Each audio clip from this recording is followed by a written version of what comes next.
Hey guys, welcome back to the Daily Exchange. I am your host, Harry Tucker, and this is the show where every day of the week, we take a look at what's going on in the world of cryptocurrency and help piece together all that moves around in this digital universe. Now, it's Tuesday, the 15th of May, and making news today is the New York Cryptocurrency Conference has drawn a huge crowd. Recent restructures at Facebook hint towards a cryptocurrency, and the troubled Kodak ICO confirms a launch date. So stick around because all of that and more is coming up right now.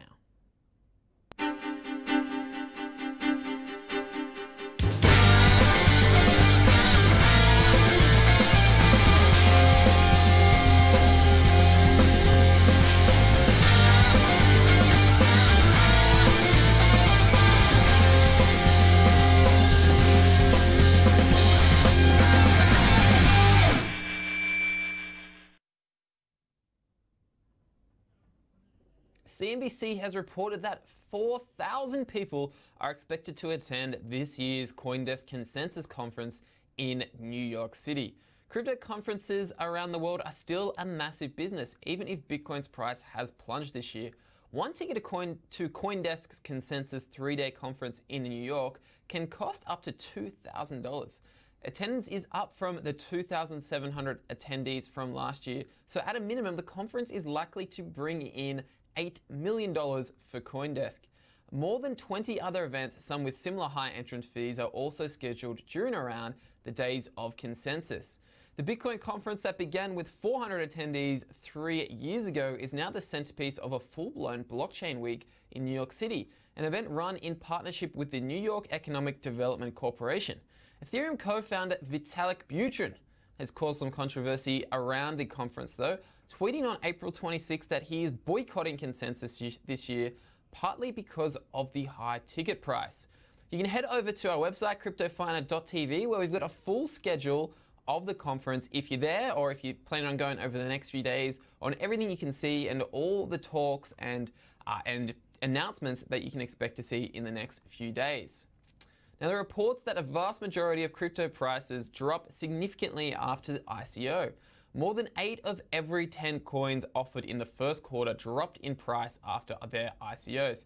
By the end of March, 2 of the 89 exchanges listed cryptocurrencies that went public in early 2018 had suffered total losses through a third returned participants of 1,050%, according to research done by ICO Rating. Just 4 of those initial coin offerings doubled participants' money right off the bat, and 16 grew supporters' money. The rest, a full 82% of them, were worth less than the ICO price by the quarter's end. In fact, a majority, 55%, saw the value of their cryptocurrency cut in half. Another revealing ICO statistic, one that many helps explain the lackluster ICO performance, is that nearly half of projects, at about 46%, were merely ideas when they raised money. About a quarter of developers had created MVPs, while 15.5% had launched an alpha version, just 11% had progressed to a beta version, and only 0.5% had full computer code. No wonder ICOs have attracted the scrutiny of regulators like the SEC in recent months. Now, troubled ICO by Kodak has confirmed its 21st of May launch date.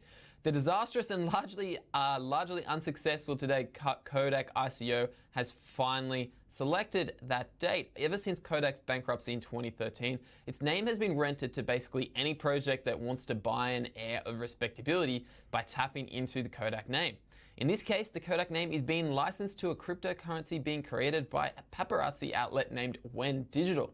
It previously tried to launch almost the exact same product, but without the Kodak brand name, and it flopped hard enough to call the whole thing off. Now, Kodak Coin itself is designed to be part of an image rights management system, and a launch date of the 21st of May will see, and be interesting to see if the project can overcome a massive amount of criticism and doubt between now and then. A recent restructure at Facebook has hinted towards a cryptocurrency. Now, this cryptocurrency could be on the cards following significant management moves. David Marcus, the former head of Facebook's Messenger team, has moved sideways to lead a new team looking at blockchain technology. But what makes this move particularly interesting is that Marcus is currently on the board of directors at Coinbase, and he was the president of PayPal for a few years as well. In other words, Facebook has moved their foremost experts on payments and cryptocurrencies into a senior role exploring how blockchain and presumably cryptocurrencies can be a huge part in the company's future. It's an interesting move given Facebook banned cryptocurrency ads and ICO advertising earlier this year. Well, according to a report by Recode, Marcus will only be leading a small team of around a dozen people, although he'll have representatives from Instagram on that team as well. And finally, a German bank is looking to replace Swift with Bitcoin. According to a report from the Next Web, Bitbond, a German online bank, is utilizing Bitcoin to allow international transfers of loans. The service allows small-scale businesses that sell their products online to borrow up to 50,000 euros. If the statistics on Bitbond's website are to be believed, the bank has already lent more than $10 million to 2,500 businesses. The company is now using Bitcoin to facilitate international transfers of fiat loans as well, according to Reuters. Using Bitcoin to transfer the loans will purportedly make transfers of loans quicker and cheaper in comparison to the existing transfer methods. Bitbond's development of a marketplace that relies on Bitcoin to transfer loans in fiat is interesting, but even Bitcoin currently suffers from high transaction fees and longer time span for processing transactions. Currently, most of the world's banking institutions rely on the SWIFT network to facilitate international transactions. This is a market that the likes of Ripple and XRP and XRapid are looking to come and overtake. But up next, we sit down with Charles Kilbourne of Bitcar, who talked to Crypto Finder at FinTech Worldwide's Blockchain Week earlier this year. Mr. Kilbourne talked about why you would use Bitcar, who are their competitors, and how they will scale the company. Check it out. Why get involved with Bitcar? It's a unique opportunity to get involved with a very exciting asset class that is previously not available. It's a crypto safe haven for that's sort of pegged to an asset base, and the token and economy is very unique, and I think you'll find it to be sort of unique industry-wide. So who are your competitors? Well, fortunately, right now we don't really have any in this space. So not only is the token economy somewhat unique for the tokenization of assets in particular, but in the automotive industry itself, there's just not really a player. There's some ride-sharing concepts, which are great for those folks who are really only interested in the experience and whatnot. Not that we wouldn't develop that later on, but we feel that there's a lot of value in having sort of an asset-based platform of ownership. It's also sort of resembles a safe haven for crypto players, because they're allowed sort of the opportunity to park in places that have some liquidity but have a relationship with an asset. And how is the existing market reacting to this? Are you getting any pushback from people who don't want this new entrant into the scene? No, we haven't. I mean, obviously, you know, institutional finance at large probably doesn't want to have anything to do with any of it, but you know, they're in the business now too. They're in the marketplace, and they're coming in at considerable pace. So the separation, you know, won't be for long.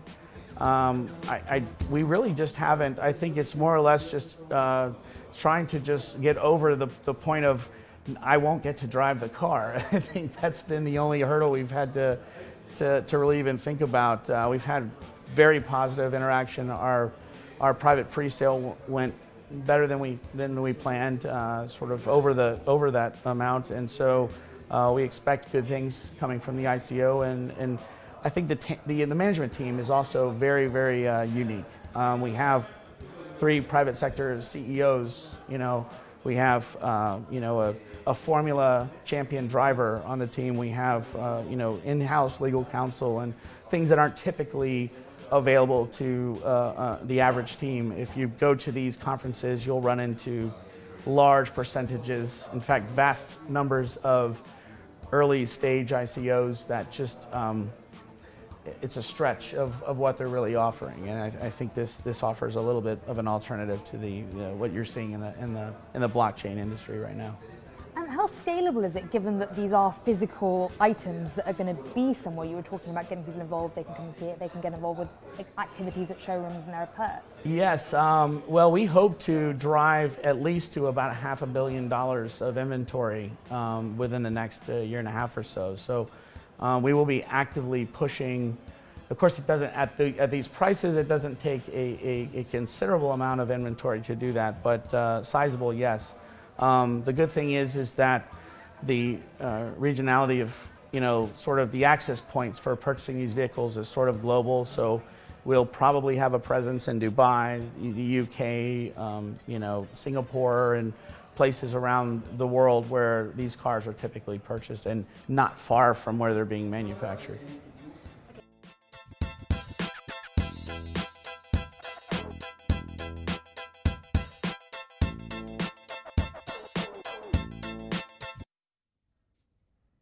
Now, if we take a look at what's going on in the price of Bitcoin today, now a few key points for this afternoon is that Bitcoin's price corrected higher a few hours ago, but upsides were capped by $8,800 against the 100 hourly SMA against the US dollar.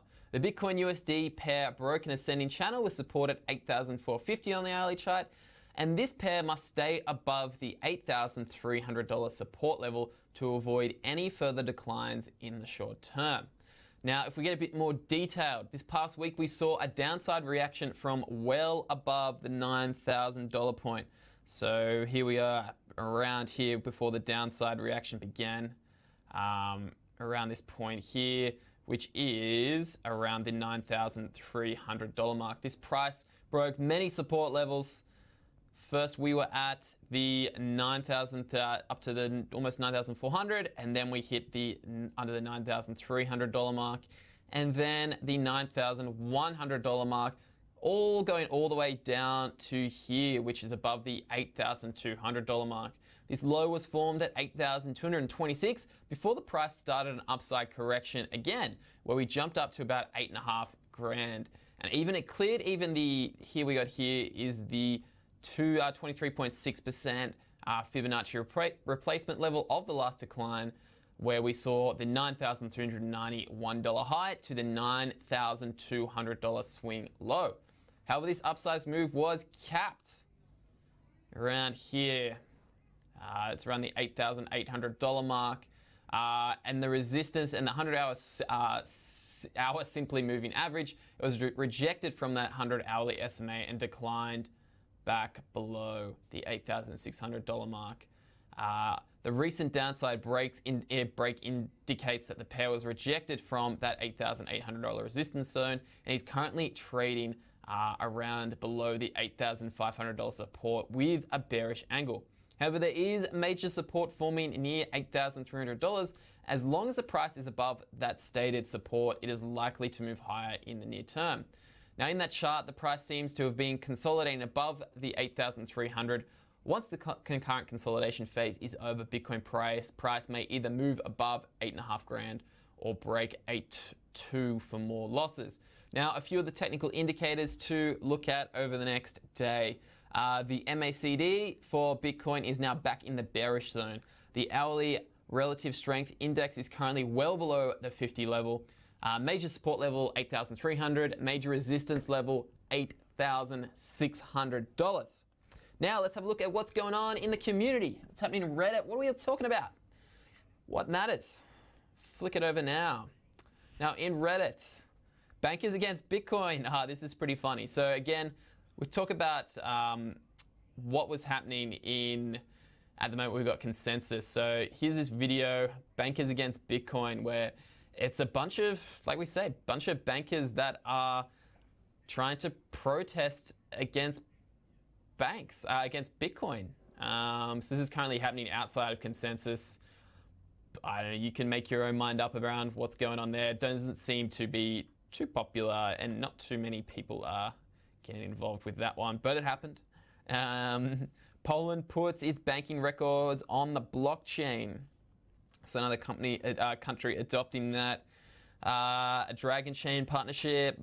There's a story on Morgan Stanley, one of the biggest banks in the world. Cryptocurrency could help banks reduce fees and even save them from a financial crisis. Here we talked about this before. CNBC reports that CoinDesk's consensus has more than 4,000 attendees, and 200,000 Dutch high school students had to make their math exam today, with one of the subjects being Bitcoin. It's pretty cool. Happening in the school over there.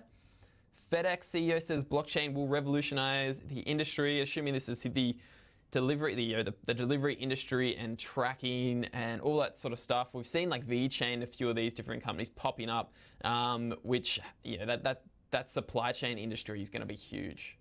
And for FedEx to come out, FedEx CEO to come out, that's a big pump for it as well. First NASDAQ-powered crypto exchange is launching next month.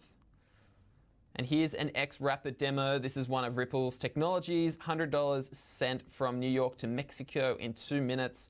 The Ripple part was done in seconds. So this is what they want to replace, like the Swift. We talked about that before. One of Ripple's things it wants to do is replace that. And that's an example there of what they want to do. Gemini announced at Consensus that it's adding Litecoin. Bitcoin Cash as well is being added to the platform, which is one of the largest platforms in the world and run by, of course, the Winklevoss twins. Goldman Sachs paving the way for crypto acceptance into Wall Street, talking about how they're adding their own crypto desk. 2018 will be the biggest bull year in crypto yet. People believe in the community. And Gemini is now the world's first licensed exchange to list Zcash. So that seems to be what's going on in the community today. I think there'll be some more over the next few days, some discussion. I think the next 24 hours is going to be big time in Consensus, a few good panels. So there's going to be a few highly talked about issues and topics that are going to be brought up in the community. So we'll keep an eye on that over the next couple of days. Next, I want to talk about why Bitcoin's price correction occurred. So first, we're going to talk about why the crypto singularity of December last year was so short-lived. We all remember this crypto singularity in December 2017. Altcoins and cryptocurrency market grew enormously, with Bitcoin's price even reaching above the $19,000 mark. However, in a startling price correction, Bitcoin's price started to fall on December 20th, and by early February, it had even gone lower than 7K. So what caused it? Now, it wasn't a bubble. If it had been, the price of Bitcoin would have popped. When a bubble pops, it goes down to zero. But that didn't happen. So there've been more studies and articles seem to point to the launch of Bitcoin futures being to blame. Now, Bitcoin's fall from almost $20,000 is directly tied to the launch of a futures market, according to research from the San Francisco Federal Reserve, which was published just last week. The so-called crypto singularity began in earnest at the end of October 2017, when CME Group, the world's biggest exchange operator, announced plans to launch Bitcoin futures contracts that will give institutional investors exposures to the new asset class. However, the futures hype may have actually been what's caused significant changes in Bitcoin's value that crippled a lot of the public enthusiasm over crypto in subsequent months. Now, according to CNBC, the real reason Bitcoin's price lost half its value was because after Bitcoin's drop following its peak near $20,000 was directly tied to the launch of a futures market, according to that new research. And the rapid run-up and subsequent fall in the price after the introduction of futures does not appear to be a coincidence. Four researchers say in the regional Fed Bank's recent economic letter that the cryptocurrency's highest price lineup with the day the Chicago Mercantile Exchange, or CME, introduced Bitcoin futures trading. Now, crypto market manipulation by big players seems to have been at work here, with the mainstream suppression of Bitcoin hype that was getting a bit out of control for the business model of more mainstream financial services. Now, according to the paper, after Bitcoin's launch in January 2009, the dollar price of Bitcoin remained under $1,150 until February 22nd, 2017, when it increased exponentially for about 10 months. This explosive growth ended on December 17, when Bitcoin reached its price peak of $19,511. Notably, these dynamics aren't driven by overall market fluctuations, as shown when you compare it with the Standard & Poor's 500 stock index. Now, CME's launch of Bitcoin futures coincides with this Bitcoin correction. The peak Bitcoin price coincided with the day Bitcoin futures started trading on the CME. Now, 2017 was the year cryptocurrencies did become mainstream, but after that date, it was all been downhill, where Bitcoin's historically performs more poorly at the start of the year, a trend seen in the years past as well. Now, the cryptocurrency rose more than 1,300% in 2017 as optimistic investors continued to bid up. Even though Bitcoin is not tied to any tangible assets, altcoins, in spite of the price correction, continue to grow as the top altcoins emerge with complex relationships with the markets that fluctuate largely in accordance with Bitcoin's price. But with increased regulations and bigger players trading in crypto, the price stability should, well, in theory anyway, it should increase as opposed to early volatility. Now, this paper also continues and says that before December 2017, there was no market for Bitcoin derivatives.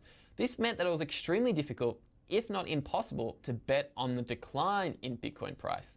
Such bets usually take the form of short selling, that is, selling an asset before buying it, forward or future contracts, swaps, or a combination. Since the crypto singularity, Bitcoin's price appears to have stabilized at a price of around $9,000. But Bitcoin's speculative betting and it's the end of its one-sided speculative demand of Bitcoin, and self-fulfilling prophecies came to an end when the futures for Bitcoin started trading on December 17. So while the Chicago Board Options Exchange had opened a futures market a week earlier on December 10, trading was thin until CME joined the market. Here, that means was finally a way to bet on Bitcoin without gambling with its digital store of value. And this created a major price correction and a new trajectory of cryptocurrencies. Now, again, according to the Federal Reserve Bank of San Francisco, then the new investment opportunity led to a fall in demand in the spot Bitcoin market, and therefore a price drop. With falling prices, pessimists started to make money on their bets, fueling further short selling and further downward pressure on prices. 6 months later, around now, the Bitcoin price has not returned to its pre-futures peak. So for Bitcoin's fate as a store of value, given that there is no actual asset that backs the value of Bitcoin, what will eventually determine the fundamental price of Bitcoin is transactional demand relative to supply. Now that's what that body, the San Francisco financial regulators, think. Do you agree? Do you not agree? Keen to hear what you think. Let us know in the comments down below, or have a chat to us in our Telegram channel, which is CryptoFinderTV, or on Twitter using #TheDailyExchange. Now, we've got a couple of questions from our viewers. Now, the first one asks, what have been the most exciting announcements from Consensus thus far? Haven't really seen too many just yet. I think we're maybe a day early for Consensus and things coming out of there. We saw some of the news before about Gemini listing a few new coins, Litecoin, Bitcoin Cash, Zcash. And I guess that the numbers of people that were there, the 4,000 compared to 2,700 from last year, that's pretty interesting. It shows the growth of the industry. But again, check out the next couple of days. I think we'll see a lot more news come out of it then. Next question asks, are most hard wallets able to hold every single cryptocurrency? What should I know when choosing a wallet? Assuming that you mean by hard wallet, you're talking about cold wallets. By hard, you mean hardware. No. They're not all able to, but you can. What you should know when you look at it, first go check out finder.com, and we've got some really good guides there, get a bit more detailed information. But with a lot of the hardware wallets, you can only accept the tokens that they currently support, and this is based on, if they're new blockchains, having to support different nodes and things like that to support on the wallet. But most of the big ones, like your Trezor, your Nanoledger S, and those types, they will support all of your ERC20 tokens, which are the Ethereum-based ones, which most of your altcoins are probably based in ERC20 standard. And they all support, your Bitcoin, Ethereum, Litecoin. Most of them support Ripple, Bitcoin Cash, and like your top 5, top 10, you can usually find them there, and all your ERC20s. But what your next part of the question was, what should I know when choosing a wallet? a few things to consider if you're looking for multi-sig, as in you need to have 2 people confirming a transaction at a time. Only some of them support that. If you want to develop around it, look at your API documents and see what supports there. And of course, see which coins are supported on the wallet, because not all of them are equal. But again, check out findit.com. We've got an awesome guide, heaps to look at there with a lot of comprehensive information on how to choose your crypto wallet. Coming up tomorrow, we hopefully will have some more information from ConsenSys, as we're expecting some big news there overnight. But for now, that brings us to the end of today's show. If you have any questions about cryptocurrencies or are just trying to make sense of it all, let us know using hashtag #TheDailyExchange on Twitter, leaving a comment down below, or have a chat to us on our Telegram channel, Crypto Finder TV. And we're keen to chat, anything crypto. Any questions, we'll help answer it on the next show. Also, while you're there, let us know what's going on in your world of crypto, anything that's caught your attention in the last few days, any spicy trends that you've caught onto that you might want to have a chat about. Also, be sure to check out findit.com for more crypto news, and check out our other videos on our YouTube channel for more up-to-the-second information on everything crypto and blockchain related. But that's it for today. I'm your host, Harry Tucker. Thank you for watching, and I'll see you the same time tomorrow.